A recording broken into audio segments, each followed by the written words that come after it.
Welcome to Sports Live presented by Pro Sensitive White Plus Toothpaste. আপনাদের সঙ্গে আছে আমি সঞ্জনা আইভি।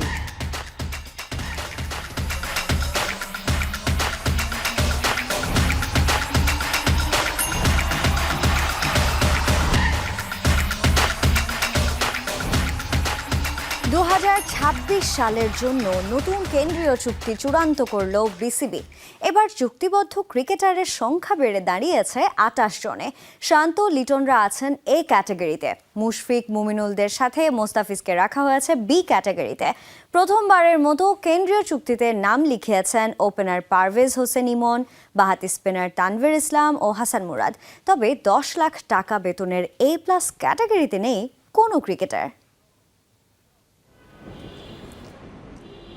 2026 সালের জন্য নতুন কেন্দ্রীয় চুক্তির তালিকা চূড়ান্ত করল বিসিবি। গত বছরের তুলনায় এবার চুক্তিবদ্ধ ক্রিকেটারের সংখ্যা বেড়ে দাঁড়িয়েছে 28 জনে। পারফরমেন্স আর অভিজ্ঞতার ভিত্তিতে মোট 5টি গ্রেড থাকলেও এবারের চুক্তিতে সবচেয়ে বড় চমক, সর্বোচ্চ 10 লাখ টাকা বেতনের এ প্লাস ক্যাটাগরিতে নেই একজনও।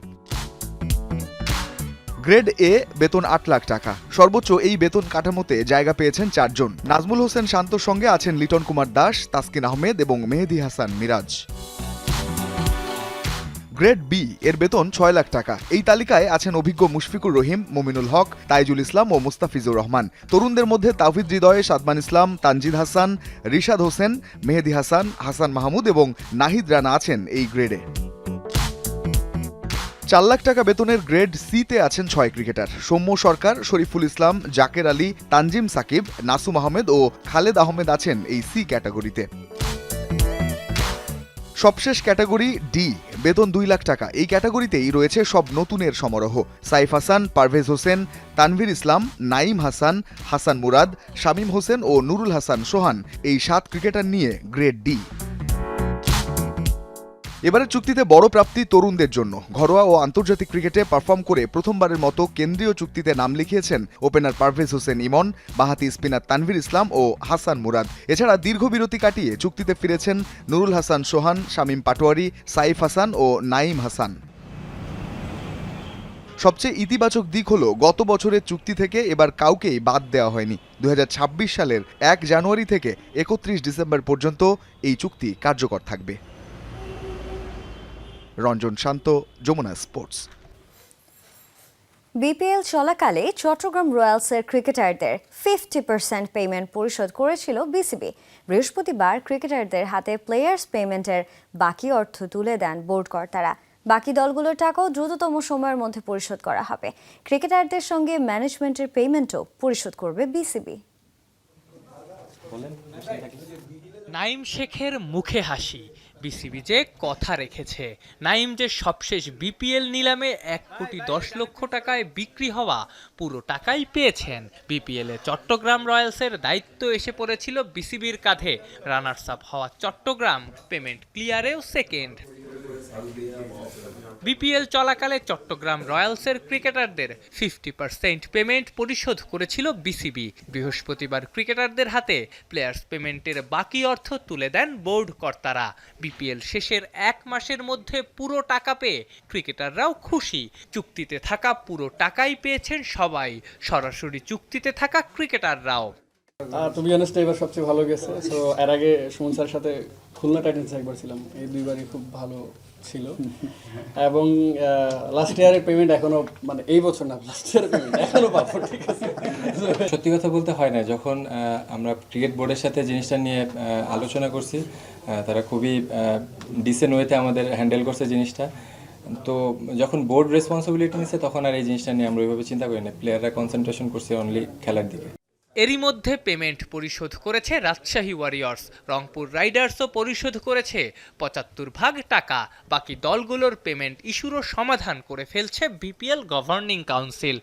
যে রাজশাহী কিন্তু সবচেয়ে আগে খেলার সাথে সাথে সব টাকা দিয়ে তারা কিন্তু আমাদের সার্টিফিকেট, সবাই পেমেন্ট রিসিভ করে আমাদের সার্টিফিকেট দিয়ে দিচ্ছে। রংপুর তো সবসময় একটা ভালো টিম, রংপুর অলরেডি 75% দিয়ে দিয়েছে আর একটা ডেট দিয়েছে। ক্রিকেটাররা খেলবেন, টাকা পাবেন, সেটাই তো স্বাভাবিক। প্রশ্ন ওঠে সেই স্বাভাবিক ব্যাপারকেই এত উদযাপন করার ঘটনা কতখানি হতাশার। তো এটা সেলিব্রেট না, এটা হচ্ছে একটা মেসেজ যাওয়া যে ভাই এটা কিন্তু আমাদের দায়িত্ব না।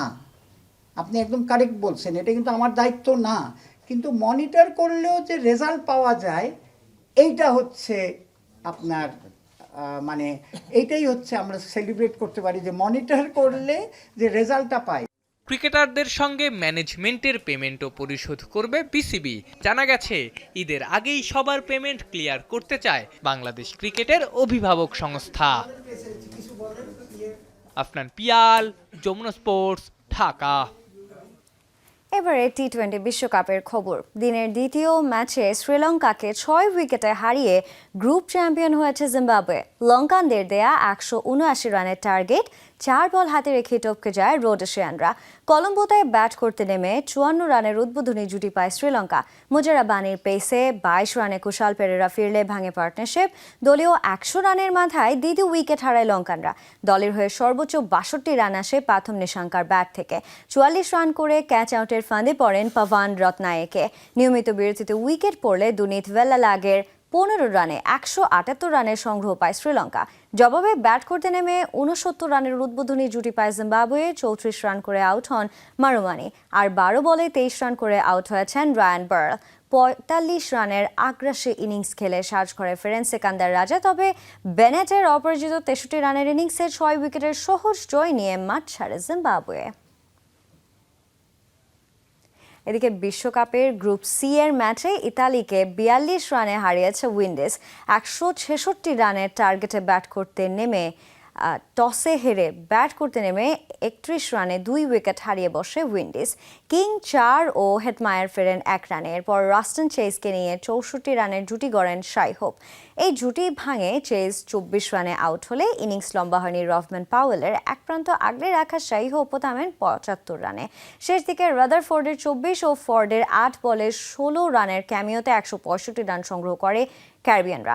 জবাবে পাওয়ার প্লেতে 3 উইকেট হারায় ইতালি। 19 রানে ফেরেন অ্যান্থনি মস্কা। পরে জে স্মার্টসের 24 রানে ঘুরে দাঁড়ানোর চেষ্টা থাকে ইতালি। তবে আর কেউ 2 অঙ্কের ঘরে পৌঁছাতে না পারলে বেন ম্যানান্তির 26 রানে ভর করে 123 রানে অল আউট হয় ইতালি। ক্রিকেট বোর্ডের নেই নিজস্ব মাঠ, এমনকি পুরো দেশে নেই কোনো পেশাদার উইকেট। এখনও ঘরোয়া লিগ হয় ম্যাটে, অথচ প্রথম বিশ্বকাপে অংশ নিয়েই পেয়েছে একটি জয়। ইংল্যান্ডকে ঘাম ছুটিয়ে আদায় করে নিয়েছে ক্রিকেট বিশ্বের সমীহ। বলছে ইতালি ক্রিকেট দলের কথা। ইতালির ক্রিকেট নিয়ে কলম্বো থেকে সহকর্মী হাসানুর রহমানের প্রতিবেদন। 20 দল নিয়ে ইতিহাসে প্রথমবার হচ্ছে টি-20 বিশ্বকাপ, যেখানে অংশ নিচ্ছে 9টি সহযোগী দেশ, যার মধ্যে ইতালি একেবারেই নবীন দল। কিন্তু বিশ্বকাপের প্রথম আসরেই ইতালি দেখিয়েছে সম্ভাবনা। গ্রুপ পর্বের 4 ম্যাচের মধ্যে নেপালের বিপক্ষে পেয়েছে জয়। মাইটি ইংল্যান্ডেরও ঘাম ছুটিয়ে সমীহ আদায় করে নিয়েছে ইতালি। আপনি জেনে হয়তো অবাক হবেন, ইতালির নেই নিজস্ব কোনো মাঠ, সেই সাথে দেশটিতে নেই পূর্ণাঙ্গ ক্রিকেট উইকেট। সোজা কথায় কাদামাটির কোনো পিচ নেই ইতালিতে। দেশটির ঘরোয়া লিগ হয় ম্যাটে, সেই সাথে অনুশীলনের জন্য আছে ইনডোর সুবিধা। তাই তো ইতালি তাদের দ্বিপাক্ষিক সিরিজগুলো খেলে থাকে ইংল্যান্ড, আয়ারল্যান্ডের মতো প্রতিবেশী দেশগুলোতে। এখন প্রশ্ন উঠতে পারে, এত কম সুযোগ সুবিধা নিয়ে কিভাবে বিশ্বকাপে ভালো করছে ইতালি? কারণ ইতালি দলের অধিকাংশ ক্রিকেটারই দ্বৈত নাগরিক, যাদের মধ্যে অনেকেই ইংল্যান্ডের কাউন্টি ক্রিকেট আর অস্ট্রেলিয়ার ঘরোয়া ক্রিকেট খেলেন নিয়মিত। ইতালির স্পিন অলরাউন্ডার বেঞ্জামিন মানেত্তি বিগ ব্যাশে পরিচিত মুখ। সিডনি সিক্সার্স আর অ্যাডিলেড স্ট্রাইকার্সের হয়ে নিয়মিত দেখা যায় তাকে। তরুণ পেসার টমাস ড্রাকা এবারের বিশ্বকাপের অন্যতম বড় চমক। বিগ ব্যাশের ড্রাফটে তিনি 2024-25 মৌসুমে দল পেয়েছিলেন। তবে এই পেসার নিয়মিত খেলেন অজিদের দ্বিতীয় স্তরের ঘরোয়া লিগে। আরেক ক্রিকেটার হ্যারি মানেত্তিও খেলেন অস্ট্রেলিয়ায়। তিনি বিগ ব্যাশের মূল স্কোয়াডের নিয়মিত নন, তবে সিডনি থান্ডার সহ বিভিন্ন স্টেট লেভেলের ক্রিকেটের সাথে যুক্ত। তার সতীর্থ জে স্মার্টও নিয়মিত খেলেন একই ধরনের অস্ট্রেলিয়ার টুর্নামেন্টে।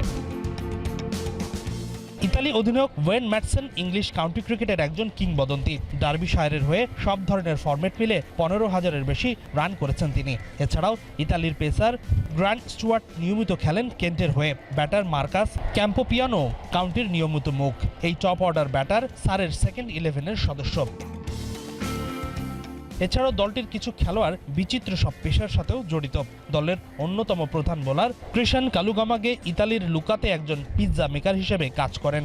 আরেক পেসার জসপ্রীত সিং ইংল্যান্ডে ক্যাপ চালিয়েছেন অতীতে। মজার বিষয় হলো ইতালির দলে একসাথে আছেন দুই জোড়া ভাই, হ্যারি মানেত্তি আর বেঞ্জামিন মানেত্তি সহোদর। সেই সাথে অ্যান্টনি ও জাস্টিন মস্কাও আপন দুই ভাই। হাসিনুর রহমান, যমুনা স্পোর্টস, কলম্বো, শ্রীলঙ্কা। কক্সবাজারে ব্যস্ত দিন কাটালেন জার্মান ফুটবল তারকা মেসুত ওজিল এবং তুরস্কের প্রেসিডেন্ট পুত্র। রোহিঙ্গা ক্যাম্পের পরিবেশ দেখার পাশাপাশি ফুটবল খেলেন শিশু কিশোরদের সাথে। রোহিঙ্গা জনগোষ্ঠীর শিক্ষা ও জীবনমান উন্নয়নে আন্তর্জাতিক সব সংস্থার সহায়তাকে এগিয়ে আসার আহ্বান জানান তারা।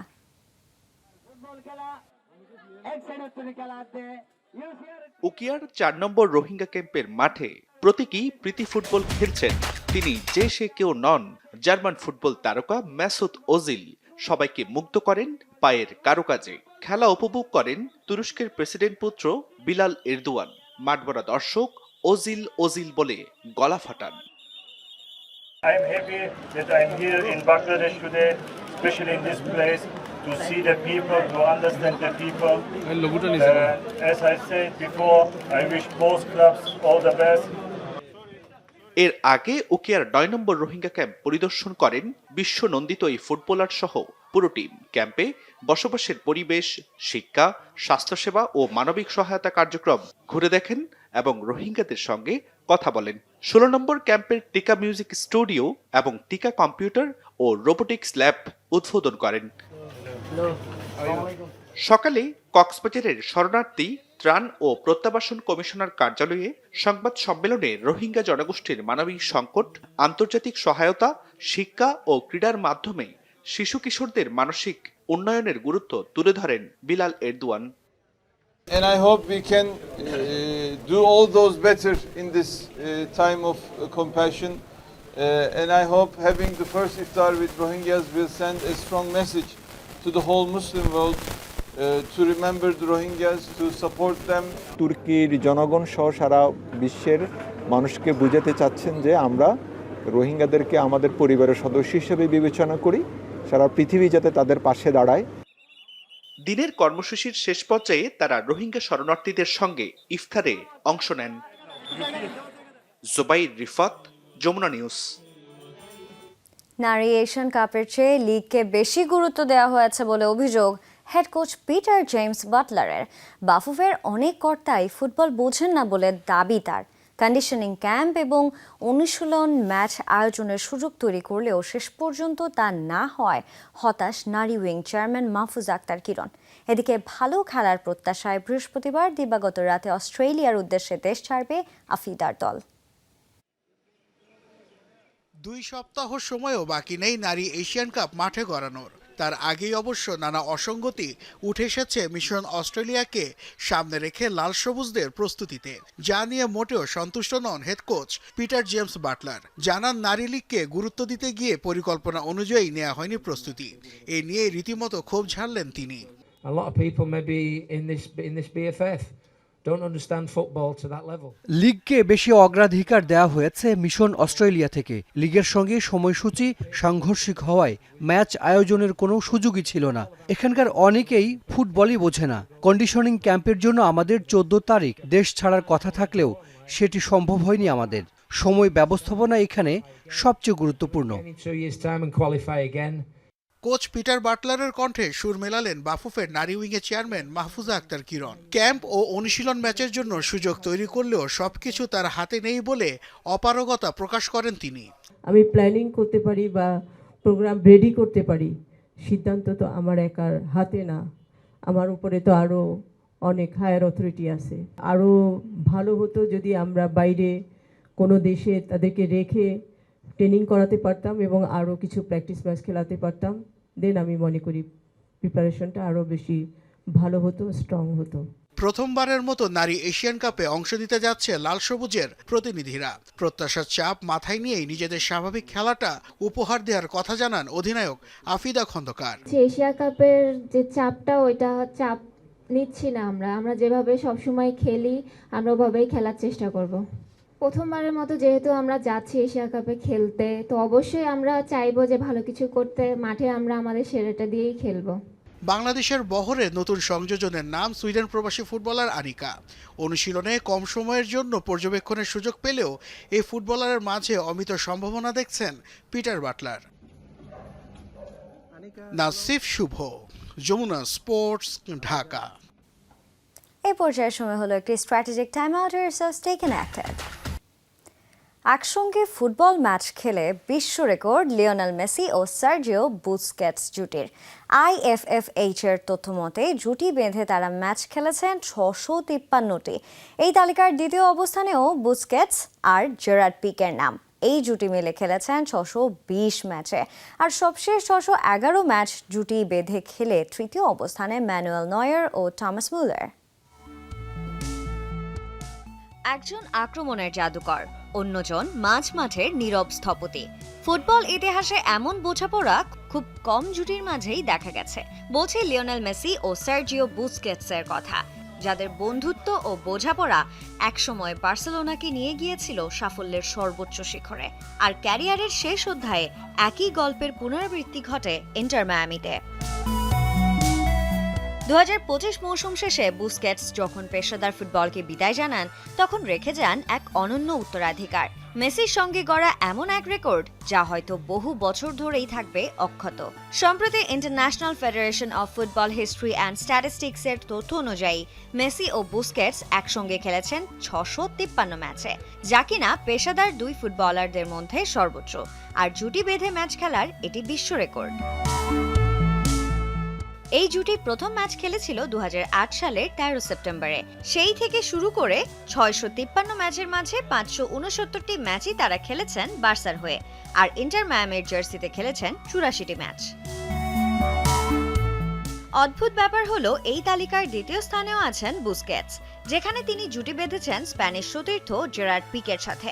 620 ম্যাচ একসাথে খেলার এই সময়ে বার্সেলোনার জার্সিতে তারা খেলেছেন 533 ম্যাচ, আর স্পেন জাতীয় দলের হয়ে খেলেছেন 87 ম্যাচ। IFFHS জানিয়েছে এই তালিকার তৃতীয় স্থানে অবস্থান করছে বায়ার্ন মিউনিখের দুই তারকা ম্যানুয়েল নয়ার ও টমাস মুলার। তারা একসাথে খেলেছেন 611 ম্যাচে। যদিও পেশাদার ফুটবলের ইতিহাসে 600-র বেশি ম্যাচ খেলা জুটির সংখ্যা বিরল। পেশাদার ক্যারিয়ারে এখনও সক্রিয় এই দুই তারকা, তাদের সামনে সুযোগ থাকছে এই সংখ্যাটা আরও কিছুটা বাড়িয়ে নেয়ার। সানজানা আইভি, যমুনা স্পোর্টস। আর এই ছিল আজকে স্পোর্টস লাইভে। এতক্ষণ সঙ্গে থাকার জন্য সবাইকে ধন্যবাদ। আল্লাহ হাফেজ।